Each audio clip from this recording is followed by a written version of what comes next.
Maintenant, on va déterminer la capacité équivalente d'un groupement en dérivation de deux condensateurs de capacité C1 ou C2. Le but est de déterminer quoi? La valeur de quoi? De CE.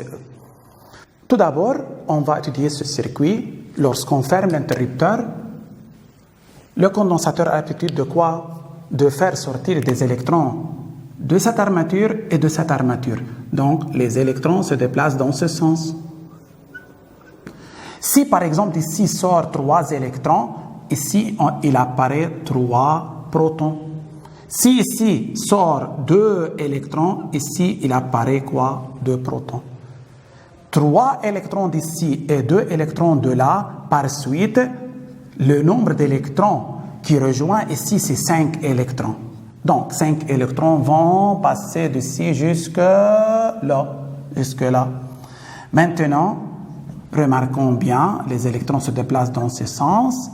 Ici, on doit avoir 3 électrons et là, on doit avoir quoi? 2 électrons. Et par suite, cette armature se charge positivement, on va supposer ça c'est Q1. Cette aussi se charge positivement, ça c'est quoi? Q2. Remarquons bien, le nombre d'électrons se rejoint ici. Donc, d'ici, il sort quoi? 5 électrons. Maintenant, en revenant à cette figure, ce condensateur ne doit pas perturber le circuit. Remarquons bien, jusqu'à un instant donné, le nombre des électrons qui circulent dans le circuit est 5 électrons. C'est-à-dire, au même instant, le nombre des électrons qui va circuler dans le circuit doit être aussi quoi? 5 électrons. Jusqu'au même moment. Maintenant, ça, ici, il sort 5 électrons. C'est-à-dire, il apparaît ici combien? Plus 5. Et ici, quoi? Moins 5. Donc, la charge QE à quoi est égale en comparant Q1 plus quoi? Plus Q2. Q1 plus Q2. Ok, maintenant, en partant de cette écriture, la charge équivalente, c'est quoi? C'est Q1 plus quoi? Plus Q2. QE. À quoi est égal Q? C'est C fois U. C'est C fois U quoi? AB. Mais quel C? C'est E. Je travaille sur cette figure. Égal. Q1. C'est quoi Q1? C'est la charge de C1. C'est quoi? C'est C1 fois U aussi quoi? AB. Remarquons bien, la tension au bord de C1, c'est UAB.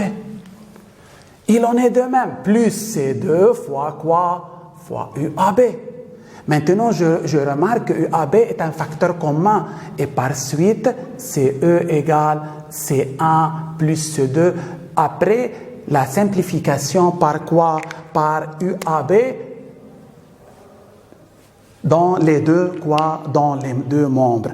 Donc, la capacité équivalente est égale à la somme des capacités des condensateurs dans un groupement en quoi? En série. Et par suite, j'écris CE égale C1 plus C2 plus C3 plus etc.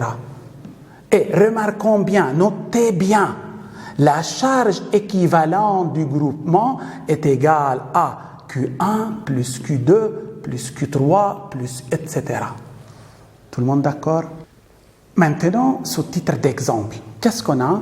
On a 3 condensateurs C1, C2, C3 de capacité respective 40 microfarad, 60 microfarad, 120 microfarad, sont branchés en dérivation. La tension aux bornes, entre ces bornes, c'est 60 volts. La première question, c'est calculer quoi? La capacité équivalente CE du groupement. C'est très facile. La capacité équivalente d'un groupement de condensateurs en dérivation est égale à la somme des capacités du condensateur. Ça, c'est quoi? C1 plus C2 plus C3. Égal à combien? Égal 40 en microfarad plus 60 en microfarad plus 120 en microfarad. Quelle est la réponse dans ce cas? C'est 220 quoi microfarad. 220 microfarad. Ça, c'est la capacité équivalente. Partie 2. On déduire QE. C'est quoi QE? C'est la charge de quoi? C'est la charge de la capacité équivalente. La capacité équivalente remplace C3. Ça, c'est par exemple A. Ça, c'est la capacité équivalente. Ça, c'est B. Ça, c'est CE égale à combien? 220 microfarads. Ça, c'est quoi? QE. Je veux calculer QE. QE égale à quoi? Remarquons Q égale C fois U. QE égale CE fois UAB. Si je travaille sur cette figure, j'ai UAB ou j'ai CE, donc je peux déterminer la charge. C'est combien? C'est CE, c'est 220. Ah, ça c'est microfarad. Fois 10 moins 6 farad. Fois UAB. UAB est donné, c'est combien? C'est 60 volts. Ça c'est 1,32 fois 10 moins 2 quoi? Coulomb. Ça, c'est la charge de de ce condensateur, pardon. Maintenant, calculez Q1, Q2 et Q3. Partie 3. Remarquons bien. Comment je peux déterminer Q? Q, c'est CU. Si je veux déterminer Q1, c'est-à-dire la charge de la capacité C1, du condensateur C1, pardon. Donc, ça, c'est C fois U quoi? AB. Mais quel C? C'est C1. C1, c'est combien? C1, c'est 40. 40 fois 10 moins 6 fois 60, c'est combien? C'est 0,24 fois 10 moins... Pardon? C'est 2,4 fois 10 moins 3 coulombs. Q2, c'est combien? C'est C2 fois UAB. C2, c'est combien? C'est 60 fois 10, c'est moins 6 fois 60. C'est 3,6 fois 10 exposant moins 3 coulombs. Q3, c'est C3. Q3, c'est C fois U. Quel c'est? C3 fois UAB. Fois UAB. À quoi égale C3? C3, c'est 120. Fois 10 exposant moins 6 fois UAB, c'est 60. C'est combien? C'est 7,2 fois 10 exposant moins 3 coulombs. Ce sont les capacités ce sont les charges des condensateurs. Mais remarquons bien, toujours on a dit que en dérivation QE égale quoi? Q1 plus Q2 plus Q3. Est-ce que c'est le cas ici? Remarquons. Ici, on a 1,32 fois 10 exposant moins 2 coulombs. Est-ce que ça égale à cette somme 2,4 fois 10 moins 3 plus 3,6 fois 10 moins 3 plus 7,2 fois 10 moins 3 coulombs? Tout ça en coulombs. En effectuant le calcul par la calculatrice, on peut vérifier ça.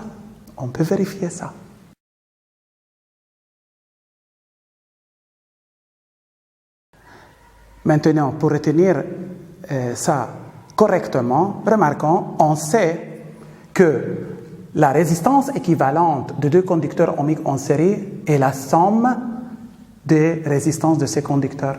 RE égale R1 plus R2. Maintenant, la résistance équivalente des conducteurs ohmiques en dérivation, l'inverse de RE égale à la somme des inverses de quoi? De R1 et R2. C'est tout à fait inverse dans le cas des condensateurs. La formule donnant la capacité équivalente des condensateurs en série est semblable à celle donnant la résistance équivalente des conducteurs en quoi? En dérivation. La capacité équivalente des condensateurs en dérivation est semblable à celle des quoi? À celle donnant quoi? La résistance équivalente des conducteurs ohmiques en quoi? En série. Toujours, lorsque je veux écrire l'une de ces deux formules, réfléchir d'une manière inverse ou dans le groupement des conducteurs ohmiques. La formule en série pour les conducteurs ohmiques est semblable à celle en dérivation pour les condensateurs. La formule en dérivation des conducteurs ohmiques est semblable à celle des condensateurs en quoi? En série. Comme ça, on peut retenir ça facilement. Remarquons, c'est un condensateur de capacité 3300 microfarads, c'est-à-dire 3,3 millifarads. Je veux brancher aux bornes d'un multimètre fonctionnant au mode qui mesure les capacités d'un condensateur. Je vais brancher en dérivation le multimètre.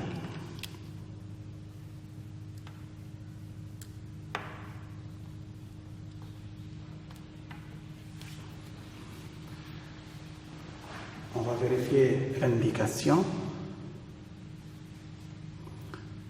Le multimètre indique 3,18 millifarads. C'est une valeur très rapprochée à la valeur indiquée sur le condensateur. Maintenant, j'ai branché deux condensateurs identiques à la précédente, mais en quoi? Mais en série. Remarquons, le pôle négatif est relié à la borne positive de l'autre. Le pôle négatif de l'un est relié aux bornes positives de quoi? De l'autre. Maintenant, en branchant ce groupement sur le multimètre,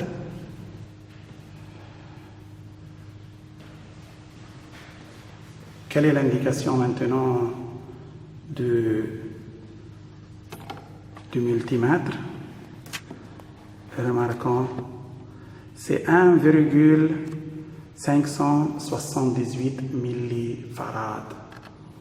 Maintenant, en appliquant la formule donnant la capacité équivalente à ces deux condensateurs, on obtient pratiquement la même valeur.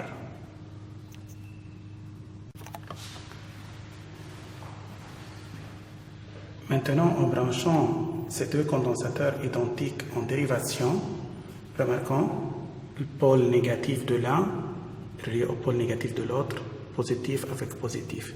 Maintenant, en branchant ce groupement sur le multimètre, remarquons que ce que j'obtiens.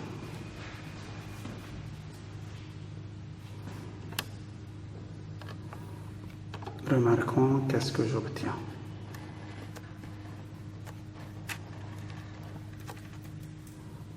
La capacité de condensateur équivalent est pratiquement égale au double de la capacité de l'un des deux condensateurs.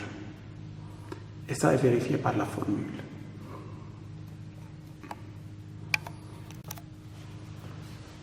Je peux considérer deux autres condensateurs. Le premier, c'est combien?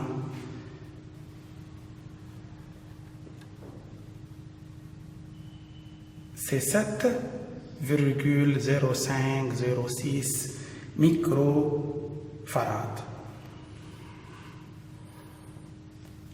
Maintenant, en mesurant la capacité du second, on trouve combien?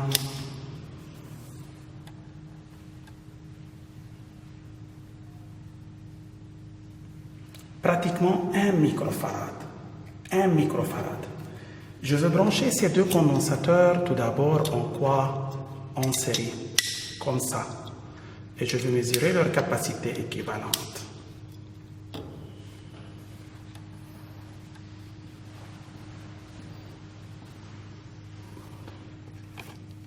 Quelle est leur capacité équivalente?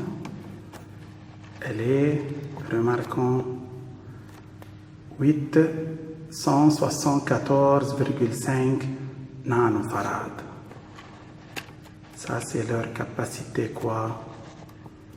Équivalente. Lorsqu'ils sont branchés en quoi? En série. Maintenant, en les branchant en quoi? En dérivation. Comment on les branche comme ça? 1 microfarad, 7 microfarads. Quelle est la capacité équivalente maintenant de ces deux?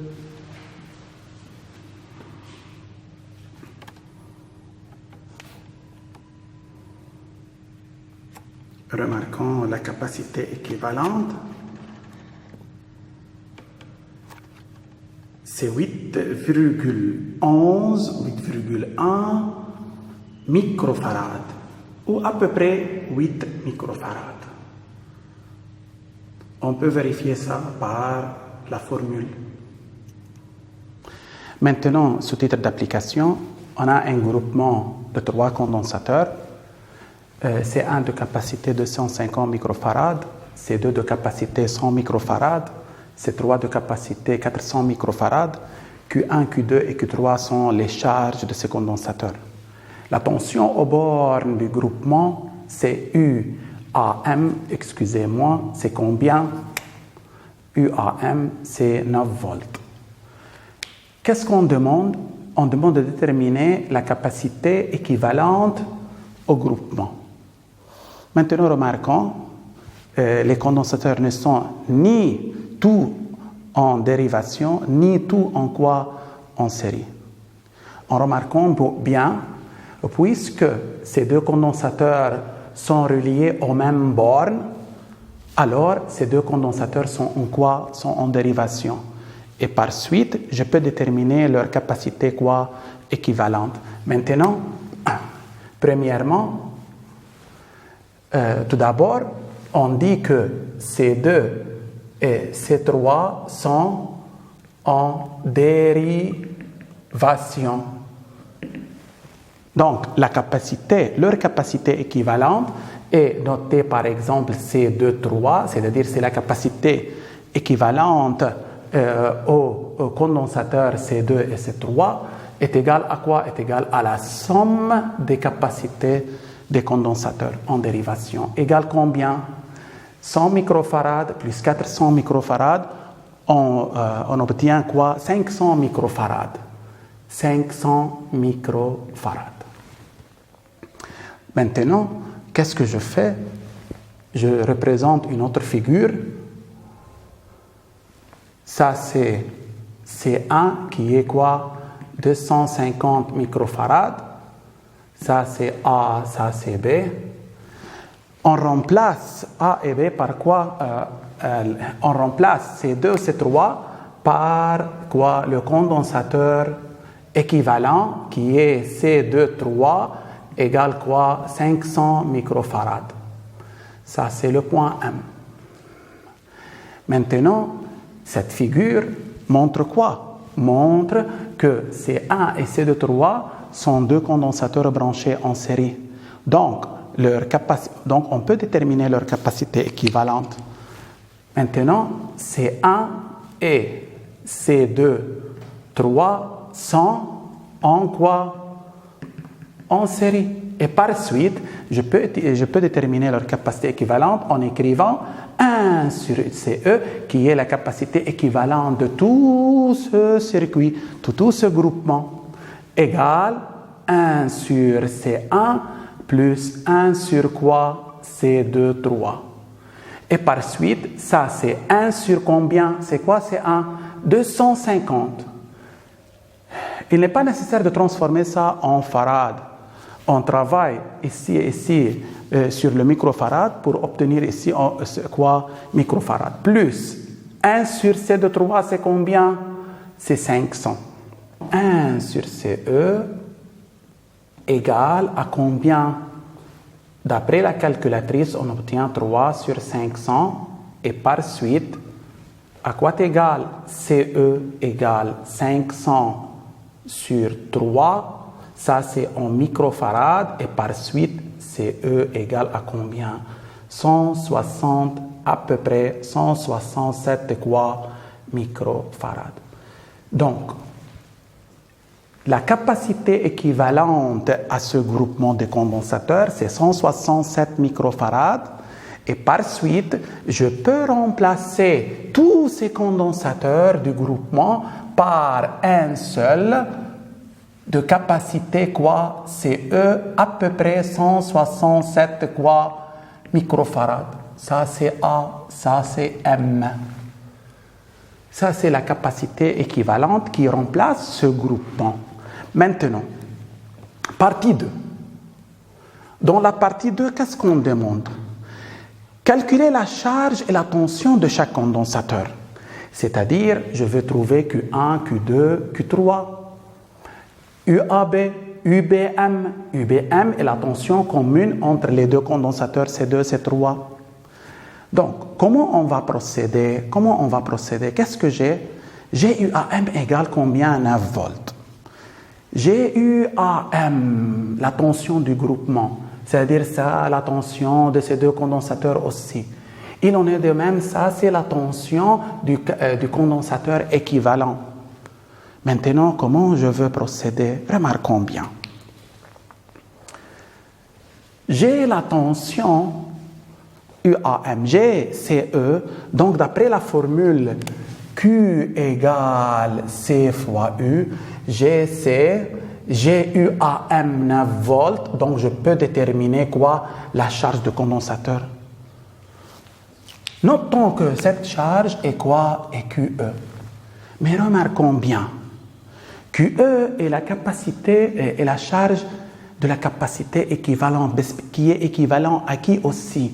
À ce groupement en série. On sait qu'en série, les charges des condensateurs sont égales, c'est-à-dire égales aussi à la charge de leur capacité équivalente. C'est-à-dire ici, je veux trouver QE et ici, je veux trouver aussi QE. Mais remarquons, QE est la charge de C1, qui est quoi? Qui est en même temps Q1. Remarquons bien. Donc, si je trouve QE, donc je peux déterminer quoi?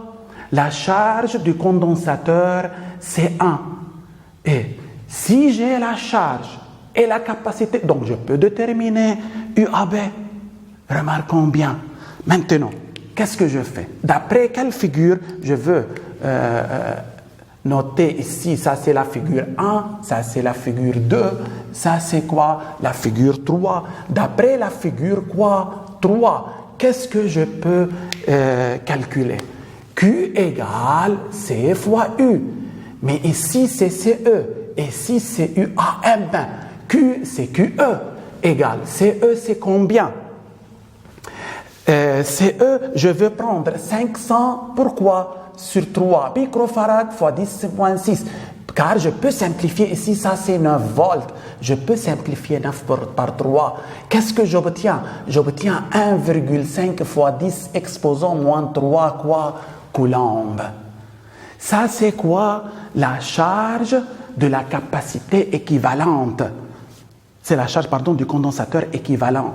Maintenant, d'après la figure quoi? La figure 2. Qu'est-ce que je peux calculer dans la figure 2? Dans la figure 2, on a Q1 égale QE. Donc, j'ai trouvé quoi? La charge du condensateur quoi? Du condensateur C1 moins 3 coulombs. D'autre part, Q égale aussi C fois U. Mais quel condensateur? Je travaille sur ce condensateur. C1. Quel U? UAB. Ici Q1. Donc je peux déterminer UAB. UAB égale quoi? Q1 sur C1. Q1, c'est 1,5 fois 10 exposant moins 3 coulombs sur C1. 250 microfarads, 250 microfarads, c'est-à-dire 250 fois 10 exposant quoi? Moins 6. Qu'est-ce que j'obtiens? J'obtiens ici quoi? 6 volts. Pardon. J'obtiens ici, j'obtiens ici 6 volts. 6 volts. J'ai trouvé UAB. Ok, j'ai trouvé Q1. Donc, on a terminé de quoi? De la charge, de la tension aux bornes de C1. Maintenant, comment je peux déterminer maintenant Q2 et UBM? Remarquons bien. Ici, il y a deux méthodes pour trouver UBM. Remarquons. En revenant à la figure 2, UAM, c'est égal UAB plus UBM d'après la loi d'additivité de tension. Ok, maintenant aussi on travaille dans la figure quoi 2. Je peux calculer, dire que UAM égale UAB plus UBM. J'ai ça combien? 9 volts. Ça combien? On a trouvé 6 volts. Et par suite, à quoi égale UBM? UBM égale 9 moins 6, c'est égal 4 volts. Ça, c'est la première méthode. La deuxième méthode, c'est quoi? Je peux utiliser la formule ordinaire Q égale CU. Mais si je travaille entre B et M dans la figure 2, c'est-à-dire ça c'est QE, ça c'est UBM, ça c'est C23. Et par suite, je peux déterminer d'une autre manière UBM égale QE sur C23. Et par suite, à quoi égale QE? QE, c'est quoi? C'est 1,5 fois 10 moins 3. Fois 10 moins 3 coulombs sur C23. C23, c'est combien? C'est 500. 500 fois 10 moins 6 quoi? Farad. La réponse dans ce cas, c'est combien? C'est 3 volts. Excusez-moi, ici, 9 moins 6, c'est quoi? C'est 3 volts. Remarquons, on a abouti à la même réponse dans les deux méthodes. Maintenant, j'ai trouvé UBM, c'est la tension de C2 et la tension de quoi? De C3. C2, C3 sont en dérivation. Maintenant, je peux calculer donc Q2 et Q3 en revenant maintenant à la figure quoi? À la figure 1. D'après la figure 1, je peux écrire Q égale CU. Ok, si je veux travailler sur C2, UBM égale, et si je mets UBM, ici C2, la charge Q2. Donc je peux déterminer Q2. Q2 c'est combien? C'est C2. C2 c'est 100. Fois 10 moins 6 farad. UBM c'est quoi? C'est 3 volts. Et par suite, la réponse c'est combien? C'est 0,3 fois 10 exposant moins 3 quoi? Coulombs. Maintenant, Q3 égale C fois U quoi? UBM, ça c'est C3.